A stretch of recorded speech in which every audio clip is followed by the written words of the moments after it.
Welcome to our channel. We are together with another new story. Before moving on to the story, don't forget to subscribe to our channel, like the video, and comment. If you have experienced such paranormal events, you can reach us via the Instagram or email address I shared in the description section. Now let's move on to the story. Enjoy listening. Welcome to our channel. We are together with another new story. Before moving on to the story, don't forget to subscribe to our channel, like the video, and comment. If you have experienced such paranormal events, you can reach us via the Instagram or email address I shared in the description section. Now let's move on to the story. Enjoy listening. Hello Ms. Pinar, I'm Cinle.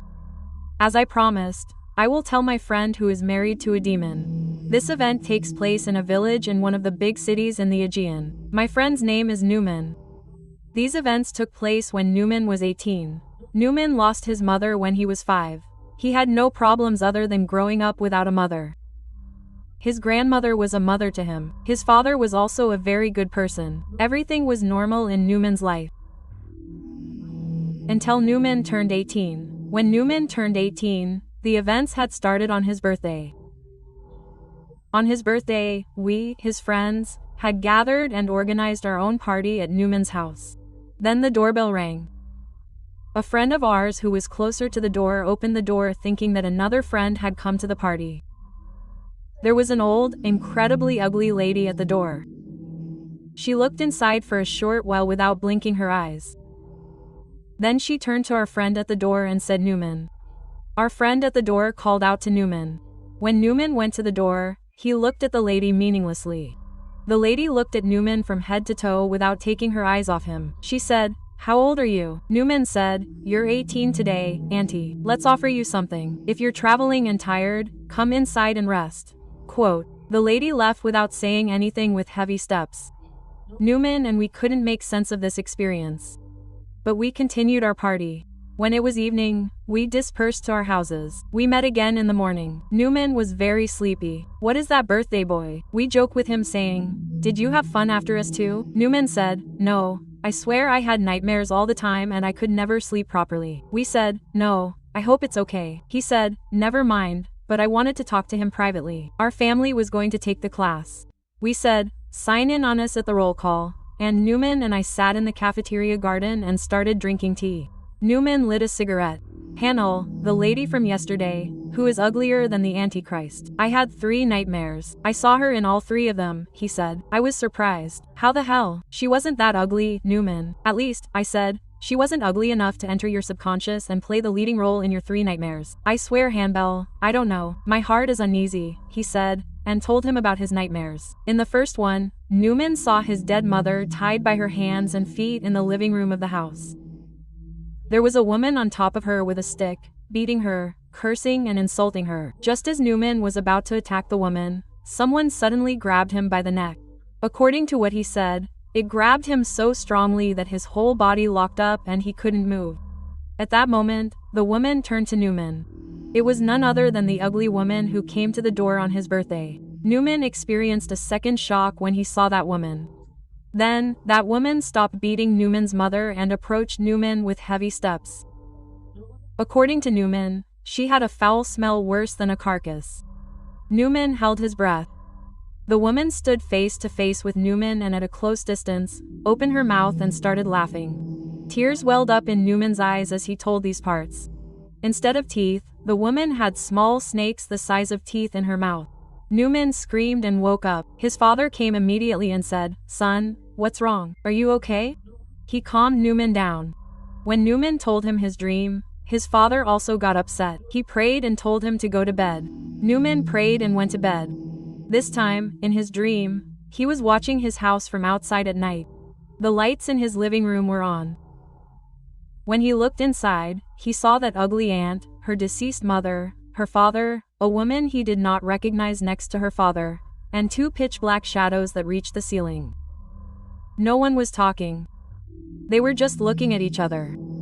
While Newman was watching them, a hand poked him from behind. When Newman turned around, he saw that aunt and woke up screaming again. His father came again. There is something wrong with you, my son. Are you in a state of impurity or not? Get up and do your ablution. Recite what the world is like. You are scaring me too, my son. Newman said, no, I am not a father. I do not know what is happening. I would do my ablution as you said and go to bed. Quote, he said. He performed ablution accompanied by his father, prayed and recited Nas and Felak. His father waited by his side. He also went to sleep again. This time, in his dream, he saw that ant and his father married. The ugly ant was feeding his father dung as food. Just as Newman was running to the kitchen, he heard a shrill scream and woke up. His father was sleeping next to him. In order not to worry his father again, he acted as if nothing had happened and woke his father up. His father went to work, Newman went to school. I listened to these with astonishment and anxiety. Maybe the horror movies you watched entered your subconscious.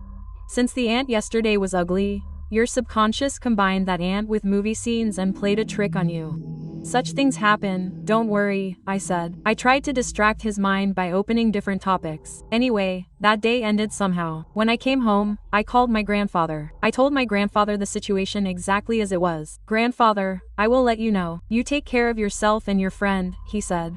Newman was normal the next day. He hadn't had a nightmare, but he was absent-minded. He wouldn't listen to us at all. He was constantly wandering off into space. I was trying to engage him in conversation, but his mind was elsewhere.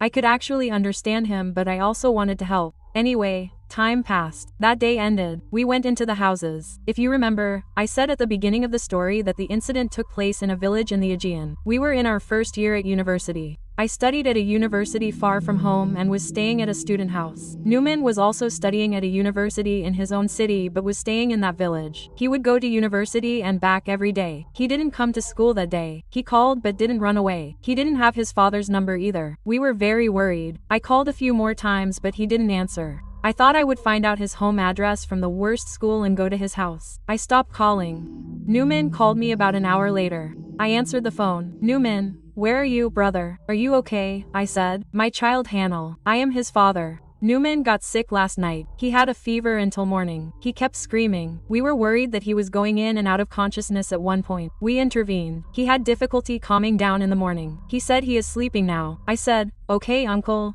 Get well soon. May God heal you. Say hello from me. Hopefully I will come visit you one day. I was very upset. I called my grandfather again. My grandfather told me, son, this is a medical issue and you may need a doctor. But if you want, I have a friend. Isak Hoka from Afyon. Take the boy to Isa Hoka. I talked to him and he is waiting. We don't know if it is a case of haunting or not. If not, he will say a prayer. Hopefully we can comfort our young son. He said, I kiss his hands. May God bless him. With greetings and prayers. Quote, I said and hung up the phone. I called Newman again. His father came out. He said, go ahead, my son. My uncle. I talked to my grandfather. My grandfather is a teacher. He is a person who has given lessons to many people in the fields of tafsir, hadith, and fiqh. My grandfather gave me the name of a friend of his. He is my friend. Let him read it to our young brother. Let them do dhikr together. Maybe it will help. His father said, let's go to a doctor first. Maybe it could be a psychological problem. I said, okay, uncle. But don't be late because maybe this is a symptom of a bigger problem. I said, I was home that evening. Newman called. We talked. He said I'm better. He had bad dreams, a fever.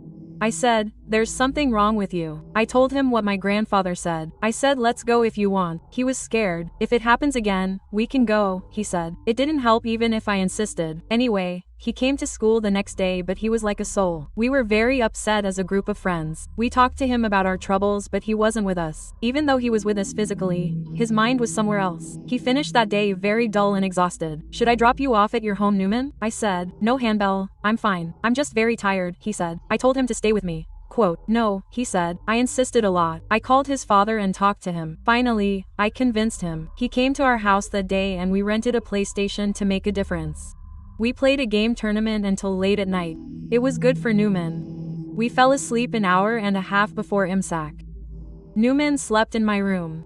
I was doing dhikr over him. At one point, Newman started laughing while he was sleeping. But he was laughing so hard that the veins in his throat swelled as he laughed. Astaghfirullah al-Azim wa itub ilay. O Rahman, O Rahim, I said and shook Newman hard while reciting the Yuzaz Billah. As I shook him, he laughed. He started laughing even harder. I said lahavla wa likiwata illa billa and slapped him. When I slapped him, he suddenly woke up. Numan, my son, are you crazy? For God's sake, what is this? What did you see in your dream? I said, my father and a woman were with him in my dream. We were chatting. Then a beautiful girl came in. She was my age. She sat next to me. My father said to me, son, this is your fiancée. Her name is Huwelu. You will get married on Thursday night. She was so beautiful that I fell in love. Then I said to my father, who is the woman with you? She is not my mother. Or are you going to get married too? At that moment, my father and that woman laughed. Huwelu did too. Then I started laughing and laughing. Then I woke up. He said, get up and do a ritual ablution immediately. I will be waiting for you at the door, I said. He performed his ablution. We sat down. First, we recited 7 fatihas, 7 nas, 7 felik, and 7 ayatul kursi. Numan began to feel uneasy. This was a sign that Numan was under a spell of possession. Then I moved on to the Surah al-Mulk. Numan said to me, Hanal, please be quiet, I am suffocating. I said, look, calm down. Are you disturbed by the verses of Allah? By Allah, I cannot help it. The more you read, the worse it becomes for me. They are squeezing my throat. Please don't. Quote. He said, so what do you say to this? I said and started reading the Jinn Surah. Numan covered his ears and left the room. I said Bismillahirrahmanirrahim. I closed the Quran and followed him. I caught him as he was about to put on his shoes and leave the house. Calm down. Okay, I won't read a word. I said stop. He drank water and calmed him down. I called my grandfather and told him. My grandfather said wait for news from me. Don't let Numan out of your sight. We called his father. His father also came to us. While we were talking about the incident, my grandfather called. Take the child to the place I told him to immediately. There is magic involved, he said. He got information from Isak Hoka. He also talked to his father and convinced him. We took him to a place in Afion that I cannot name. We talked to Isak Hoka. He took us out of the room. He was left alone with Numan. Numan was very calm. He was not shouting at all, but he was crying and sighing. Then he called his father. They talked to his father. He wrote a prayer of protection for Numan. He asked him to put it on the entrance door of his house, behind the mirrors, under the pillow. Then he called me. Isa Hoka said to my grandfather we started chatting because he was an old friend. We also talked about scientific issues. Then I asked about Numan and he told me. I had said that Numan's mother passed away when Numan was 5. He said the same. Numan's father was engaged to another woman before marrying his deceased wife. Then he met her. He fell in love with her. He told his fiancée the situation and broke up. His fiancée couldn't handle it and committed suicide. His mother, who lost her child, cast a spell on Numa's father and mother. She wanted her mother to die before seeing her child grow up and for Numa to marry one of them when she was 18, the same age her own daughter died. Since marriage was forbidden for my daughter, she said, neither her son nor her father should see the light of day. She made a deal with a female genie called Sayyaha. Sayyaha took her mother away from her when Numan was 5 years old, and when she was 18, she played with Numa's mind to marry her daughter to Havilu. Isaac Hoka, on the other hand, he tied up Havilu. He could not burn the jinn without going to the place where that woman had cast the spell and burning the spell. They found the place of the spell with the help of Muslim jinn and left. Of course, I heard about this later from Numan, because that day, I kissed Uncle Isak's hand and returned home. They took the spell back to Isak Hoka. As soon as Isak Hoka burned the spell, pitch black smoke came out of the whole house and Numan fainted. When Numan could not wake up, his father took Numan to the emergency room in fear. With the intervention performed there, Numan woke up, but his eyes were red and his mouth kept squinting when he spoke. He barely called his father Ishaq and his father took Numan back. Isak Hoka could not completely burn the jinn at that time, because his father took Numan to the emergency room. Although the jinn were injured, they escaped. Numan had a dream in the emergency room, albeit briefly. In his dream, he was getting married to that female jinn. They hung his mother upside down from a tree and made her watch the wedding. Numan saw the jinn. He was so fascinated by her beauty that he agreed to marry her. Their wedding and marriage ceremony took place, but Numan woke up before they could get engaged. Isa Hoka immediately sat Numan down. He covered him with a white sheet. He wrote Ruqya verses from the Quran on a piece of paper and threw it into the water. He asked him to drink that water. Numan fainted as soon as he drank the water. Isa Kokaji burned those jinn and the elder and saved Numan. Numan is now 29 years old and married. He has a child. He is still afraid that something bad will happen to his wife and child. This was such a story, Panar Hanam. With greetings and prayers, Hanbel.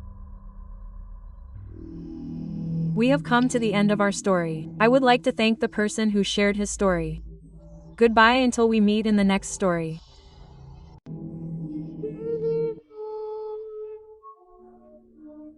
We will share it with you soon and stay in the house.